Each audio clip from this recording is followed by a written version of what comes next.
Viral. Suporta ni Senator Amy sa pamilya Duterte at mga Dabawenyo, pinasalamatan ni VP Sara Duterte. Kapapasok lamang na balita, trending ngayon sa social media. Nagpaabot ng pasasalamat si Vice President Sara Duterte kay Senator Amy Marcos. Sa isang pahayag, sinabi ni Vice President Duterte na siya ay nagpapasalamat sa senador sa suportang ipinakita nito sa kanya, sa kanyang pamilya at sa mga Dabawenyo at sa buong Davao City. Sinabi pa ni Vice President Sara Duterte na prinsipyo lang ang mayroon silang pamilya Duterte at tanging maipagmamalaki nila ay ang kanilang isang salita para sa kapakanan ng bayan. Matatandaan na sa panayam ng laban kasama ang bayan kay Senator Marcos kamakailan, sinabi ng senador na dinipensahan niya ang mag-amang Duterte laban kay House Speaker Martin Romualdez. Ito nga raw ang dahilan kung bakit nagtampo sa kanya si Martin Romualdez. Ang ipinagtataka nga raw ng senadora ay kung bakit inaaway ang mag-amang Duterte na hindi naman sila nakikipag-away. Samantala, ugnayan sa mga Duterte, posibleng rason kaya pinag-iinitan ang SMNI. Posibleng rason kaya pinag-iinitan ngayon ang Sunshine Media Network International o ang SMNI dahil sa ugnayan nito sa mga Duterte.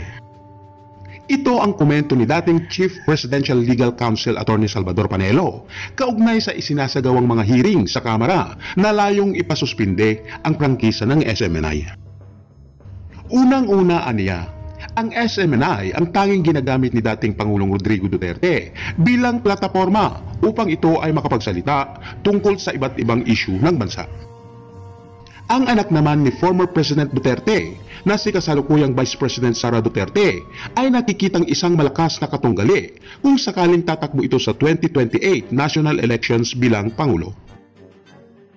Matatandaan namang nag-umpisa ang pagsasagawa ng Kamara ng hearing laban sa SMNI nang tinanong ni Jeffrey K. Eric Celis, ang isa sa mga angkor ng network, kung totoo nga ba ang umano'y 1.8 billion na travel expenses ni House Speaker Martin Romualdez sa loob ng isang taon.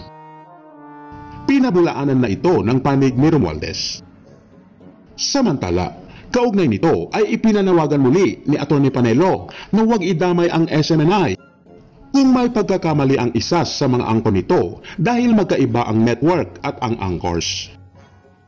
So yun na nga po ang latest balita sa SMNI sa mga Duterte at kay Senator Amy Marcos. Para sa inyong mga reaksyon at mga komento, please comment down below, i-like at i-share ang aking mga videos, paki-subscribe na rin po ang aking channel. Maraming salamat po.